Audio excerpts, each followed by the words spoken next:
Bonjour à toutes et à tous, je vais vous montrer un outil qui est indispensable lorsque vous faites des CTF en exploitation binaire, c'est PointInit. Qu'est-ce que c'est? C'est un outil qui a été développé par IO12, donc Benjamin Levy. Il va réaliser 4 actions principales: télécharger un linker LD Linux So qui va charger la libc liée au binaire, ensuite télécharger les symboles de debug et les appliquer à la libc, puis patcher le binaire avec patchulf afin d'utiliser le bon airpath pour la libc, et enfin pré-remplir un template de script Python pour utiliser PointTools et démarrer rapidement sur l'écriture d'exploit.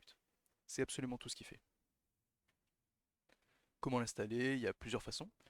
On pourrait soit utiliser Cargo, ou alors récupérer le binaire PointInit depuis le GitHub dans les releases, et le lien du GitHub sera mis dans la description.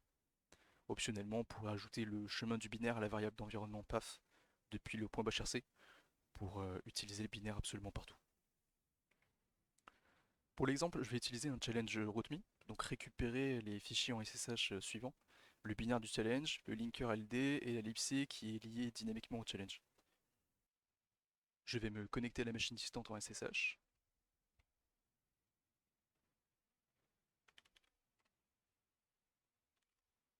Le fichier à utiliser est celui-ci. Comme on peut voir, il est lié dynamiquement à la libc.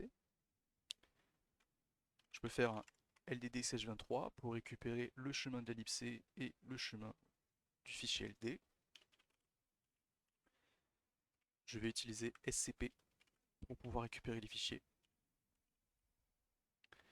On a ch23, le chemin de la libc et le chemin du LD.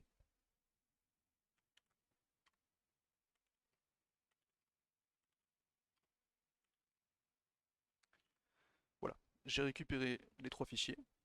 Je vais pouvoir utiliser PointInit et il va automatiquement me générer 2 autres fichiers qui sont le binaire qui a été patché par patchulf et un template Python solve.py